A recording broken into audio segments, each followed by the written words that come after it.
नमस्ते। आज का टॉपिक है सिट्रस कैंकर। ये एक बैक्टीरियल डिजीज़ है।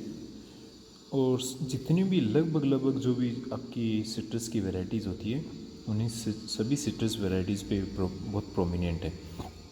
इनिशियली ये जो वैरायटी ओरिजिनेट हुई है या तो इंडिया में हुई या जावा में ओरिजिनेट हुई, और यहाँ से ओरिजिनेट होकर ये लगभग आज के time all over the world ये स्प्रेड है। जो सबसे इनिशियल इन्फॉर्मेशन है जहाँ की मतलब इसका सबसे ज़्यादा अफेक्ट आया वो था जापान। लेटर ऑन ये क्या हुआ, ऑल ओवर द वर्ल्ड आज के टाइम ये प्रोमिनेंट डिजीज़ है। इसके सिम्टम्स कैसे होते हैं, सबसे पहले सिम्टम्स की बात करते हैं। तो इसके सिम्टम्स दो तरह के आप मान लीजिए। सिम्टम्स दो तरह के पार्ट्स पे आएंगे। एक तो ये वाला पार्ट है जो यंग पार्ट है, और या फिर सॉफ्ट पार्ट कह सकते हैं इसे, ठीक है। ये ओल्ड पार्ट है और थोड़ा कोरकी है, मीन्स थोड़ा हार्ड है। तो जितने भी यंग या सॉफ्ट टिश्यू होंगे उन पे तो क्या होगा, इनिशियली ये राउंड हेलो बनेगा। इसको अपन जनरली HLO बोलते हैं। हेलो मीन्स जो अंदर से क्या रहे, कुछ किसी न किसी टिश्यू से फिलअप रहे, वो सॉफ्ट रहे। बट लेटर ऑन ये क्या रह जाता है, आपका कोर की सरफेस में कन्वर्ट हो जाएगा। इनिशियली ये कैसा रहेगा, येलो कलर का रहेगा, बट लेटर ऑन कैसा रहेगा, ये ब्राउन कलर का हो जाएगा। तो जितने भी यंग और सॉफ्ट टिश्यू हैं उनमें क्या बनेगा, हेलो बनेगा, जो कि क्या होगा, ध्यान रखना, राउंड शेप्ड होगा, राउंड शेप। और ये हेलो क्या रहेगा, अंदर वाटरी, जस्ट लाइक बैलून नहीं होता कि अपने बैलून के अंदर अपने पानी भर लें तो वो कैसा हो जाता है, उसी टाइप का हो जाता है। उतना ईजिली ये पिचकता नहीं है, उसको अपन हेलो बोलते हैं। और ये कैसा कलर, येलो कलर का होता है। ये सभी यंग और सॉफ्ट टिश्यू पे डेवलप होगा। जहाँ पर देख रहे होंगे आप, ये गोल गोल, ये राउंड शेप, ये इनिशियल फेजेस हैं। और फिर यही फेजेस क्या होंगे, आपके ये सरफेस कैसे कोर की, मतलब कि हार्ड सरफेस में कन्वर्ट हो जाएगा, जिसको अपन कोर की कहते हैं। और ये कैसा होगा, ब्राउन होगा। और जब ये ऐसे टिश्यू आपस में मिल जाते हैं तो ये इस तरह के स्ट्रक्चर्स में कन्वर्ट हो जाएगा, जब ये आपस में मिल जाएंगे पूरा, ठीक है। तो इसी को अपन क्या बोलते हैं, कैंकर बोलते हैं, जिससे इस डिजीज़ का पर्टिकुलर नाम पड़ा है सिट्रस कैंकर, ठीक है। बट जो आपके ओल्ड या कोर की सरफेसेस होंगे उनके ऊपर ये राउंड सरफेस नहीं होगा। ये कैसा रहेगा, टेढ़ा मेढ़ा स्ट्रक्चर रहेगा, स्पेसिफिक ना राउंड शेप इसका नहीं रहेगा ओल्ड, क्योंकि उस पर डेवलप नहीं हो पाता। इनिशियली आपका जो हेलो, जो अंदर से आपका वाटरी सरफेस से फिल्ड होता है, वो वैसा नहीं बन पाता। तो नहीं बन पाता तो डायरेक्ट आपका कैंकर बनेगा। और कैंकर कैसा रहेगा, इरेगुलर शेप का रहेगा। जैसा कि ये मान लो आपका फ्रूट है, यहाँ पर देख रहे होंगे फ्रूट के ऊपर आपका नींबू लेके आते होंगे बाज़ार से, तो नींबू आपका कैसा है, आपका नींबू तो कैसा येलो शेप का रहेगा इस तरह से। पर उसकी उस सरफेस के ऊपर आप देखते होंगे कि कुछ आपका बाहर की तरफ आपके ब्राउन्स ऐसे हार्ड सरफेस डेवलप हुई होती है, कुछ जगह मिक्स हुई होती है, कुछ जगह अलग होती है। और यही क्या कहलाता है, कैंकर कहलाता है। इसी की वजह से इस पर्टिकुलर डिजीज़ का नाम पड़ा है सिट्रस कैंकर। अब आते हैं इसके सिम्टम्स में एक चीज़ ध्यान रखना कि जितने भी अबव ग्राउंड पार्ट्स हैं, मान लो आपका ये कोई पर्टिकुलर प्लांट है और ये आपकी इसकी रूट्स हैं, तो जितने भी अबव ग्राउंड्स हैं, चाहे आपके लीफ हो, चाहे आपका स्टेम हो, चाहे आपका फ्लावर हो, चाहे आपके फ्रूट हो, जितने भी अबव ग्राउंड पार्ट होंगे ये सभी क्या होंगे, इन्फेक्टेड होंगे इस पर्टिकुलर डिजीज़ से, ठीक है। और पर्टिकुलर डिजीज़ में इनिशियली अपन ने बात कर लिया कि ये कैसा बनेगा, आपका हेलो एरिया बनेगा। और ये हेलो एरिया लेटर किस में कन्वर्ट हो जाएगा, आपका कैंकर में कन्वर्ट हो जाएगा।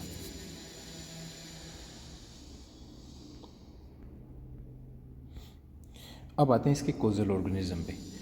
सिट्रस कैंकर के लिए जो सिट्रस का आप सभी नाम जानते होंगे। सिट्रस की अलग अलग वेराइटीज़ है, सिट्रस साइनेंसिस, सिट्रस रेटिकुलेटा, इसके अलग अलग बहुत सारी वेराइटीज़ हैं। जो इसका कोजल ऑर्गेनिज्म है, कोजल ऑर्गेनिज्म कौन है, बैक्टीरिया है, ध्यान रखना। और उस बैक्टीरिया का नाम क्या है, ज़ैंथोमोनास कैम्पेस्ट्रिस पैथोवार सिट्री। इसको जनरल नेम में अपन कई बार ज़ैंथोमोनास सिट्री भी कहते हैं। इसका जनरल या तो कह सकते हो ज़ैंथोमोनास कैम्पेस्ट्रिस पैथोवार सिट्री या ज़ैंथोमोनास सिट्री। ये एक बैक्टीरियल पैथोजन है, ये एक इम्पोर्टेंट चीज़ है, ये ध्यान रखना। अब सबसे इम्पोर्टेंट चीज़ इसका शेप कैसा होता है।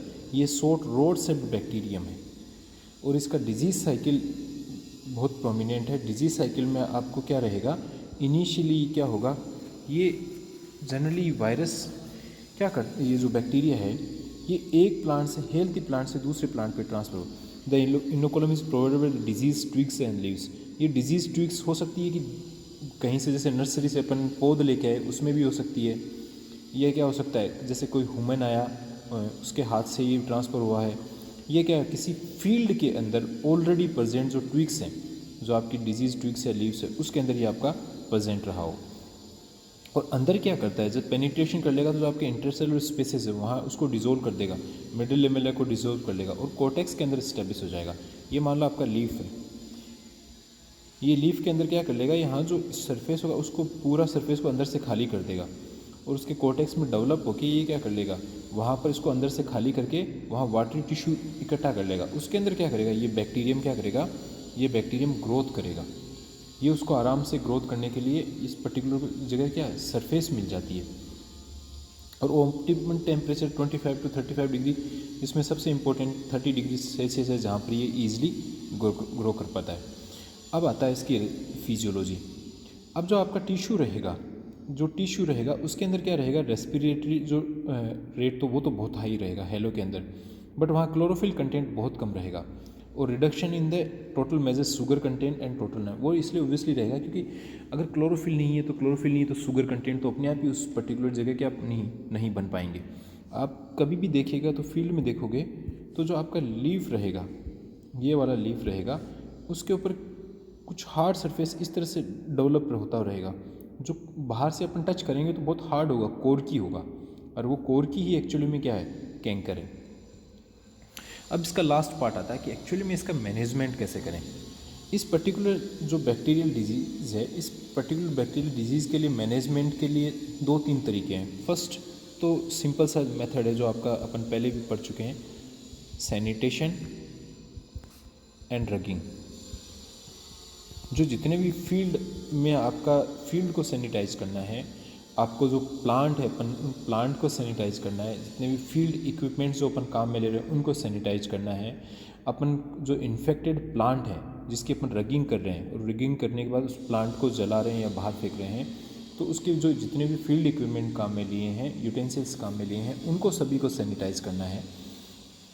ये तो इसका बेसिक मेथड है जिसके थ्रू अपन क्या कर सकते हैं, इसको रिमूव कर सकते हैं। इसके अलावा जब अपन नई प्लांटलेट, जो नए छोटी पौध अपन खेत में लगा रहे हैं, उन पौध को अपन कॉपर फंगीसाइड से अपन अगर स्प्रे करेंगे, कॉपर फंगीसाइड से स्प्रे करेंगे तो जो अपन उस पर्टिकुलर अगर प्लांटलेट के ऊपर कोई वायरस पार्टिकल होगा तो उसको भी अपन रिमूव कर सकते हैं।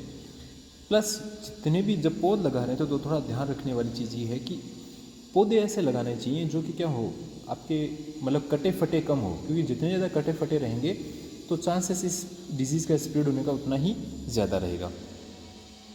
लास्ट अपन क्या कर सकते हैं कि अपन जो फील्ड है उस फील्ड में स्ट्रेप्टोमाइसिन सल्फेट छिड़क सकते हैं, जिसकी वजह से क्या हो सकता है, इस पर्टिकुलर बैक्टीरिया से अपन आराम से निजात पा सकते हैं। तो यही कुछ बेसिक मेथडोलॉजी था जिसके थ्रू क्या कर सकते हैं, अपन इस पर्टिकुलर बैक्टीरिया को अपन आराम से रिमूव कर सकते हैं। जिसमें फर्स्ट था आपका सैनिटेशन एंड रगिंग, सेकंड था कॉपर फंजीसाइड का स्प्रे, किस पे, जब आप पौध लगा रहे हैं उस पौध के ऊपर, प्लस आपका जो स्ट्रेप्टोमाइसिन सल्फेट का छिड़काव किसके ऊपर, जो आप पर्टिकुलर फील्ड है उस फील्ड के ऊपर आप स्ट्रेप्टोमाइसिन एंटीबायोटिक का छिड़काव, जिससे कि क्या, अगर फील्ड के अंदर पहले से कोई आपका ट्विग या कोई प्लांट पड़ा है जिसके ऊपर ये ग्रो कर रहा है, तो वो क्या है, नए जो प्लांट अपन लगा रहे हैं उस प्लांट को वो इन्फेक्ट नहीं कर पाए। तो ये था कुछ बेसिक अपन आज पढ़ा किसके बारे में, सिट्रस कैंकर के बारे में। सिट्रस कैंकर सभी सिट्रस की लगभग सभी वेराइटीज़ पे पाया जाता है और ये क्या है, all over the world spread है। सिम्टम्स क्या रहेंगे कि जो आपका जितने भी अबाव ग्राउंड पार्ट रहेंगे, वाट एवर इट में भी, चाहे आपका ट्विग रहे, चाहे आपका स्टेम रहे, चाहे आपके लीव्स रहें, चाहे आपकी फ्लावर फ्रूट्स रहें, सभी पे कैंकर डेवलप होता है, जो इनिशियली हेलो फॉर्म में डेवलप होगा सॉफ्ट टिश्यू पे, वो लेटर ऑन कैंकर की फॉर्म में कन्वर्ट हो जाएगा। और कैंकर कैसा होगा, ब्राउनिश कलर का होगा और हार्ड सरफेस रहेगा। उस जो पर्टिकुलर ये इस टाइप के आपके दिखाई देंगे इस प्लांट के ऊपर, और ये आपके उस पर्टिकुलर फ्रूट के ऊपर जो आपके लेमन के ऊपर दिखाई दे रहे हैं, ये आपका इसका पैथोजन जो इसके डिजीज़ के लिए स्प्रेड के लिए रेस्पॉन्सिबल है उसका नाम है ज़ैंथोमोनास कैम्पेस्ट्रिस पैथोवार सिट्री, और जनरली अपन इसको ज़ैंथोमोनास सिट्री भी कहते हैं। ये क्या है, डिजीज़ इन ट्विग्स और लीव्स से एक जगह से दूसरी जगह स्प्रेड होता है। और फिजियोलॉजी में बात करें तो जो हेलो या जो इनिशियली आपका डेवलप होगा वहाँ रेस्पिरेटरी रेट बहुत फास्ट होगा, और वहाँ पर क्या होगा आपका क्लोरोफिल कंटेंट बहुत कम होगा। क्लोरोफिल कंटेंट कम होगा तो ऑब्वियसली शुगर कंटेंट और नाइट्रोजन कंटेंट क्या रहेंगे, बहुत कम हो जाएंगे। और इसको डिजीज़ को मैनेज करने के लिए जो सबसे इंपॉर्टेंट है सैनिटेशन एंड रैगिंग, और आपका फिर जो आप प्लांटलेट छोटे प्लांटलेट लगा रहे हो उनका कॉपर फंजीसाइड से क्या है स्प्रे करना, ताकि उनके ऊपर जितना भी आपका वायरस पार्टिकल हो उसको क्या कर सको आप वॉश आउट कर सको। और लास्ट जो आपका मेथड है जिसके थ्रू आप फील्ड को सैनिटाइज बिफोर है ना आप प्लांटलेट लगाओ, उस प्लांटलेट के लगाने से पहले, पौध लगाने से पहले आप उस पर्टिकुलर जो फील्ड है उसको अच्छे से स्प्रे करो, किससे, आपके स्ट्रेप्टोमाइसिन सल्फेट से, ताकि जितने भी आपके फील्ड के अंदर अवेलेबल वायरस हैं उनको आप रिमूव कर सको।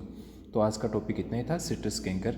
इससे रिलेटेड आपका कोई भी क्वेरी हो, कोई भी क्वेश्चन हो जो आप पूछना चाहें तो आप कमेंट सेक्शन में कमेंट करके पूछ सकते हैं, आप आराम से पूछ सकते हैं। Thank you, thanks a lot.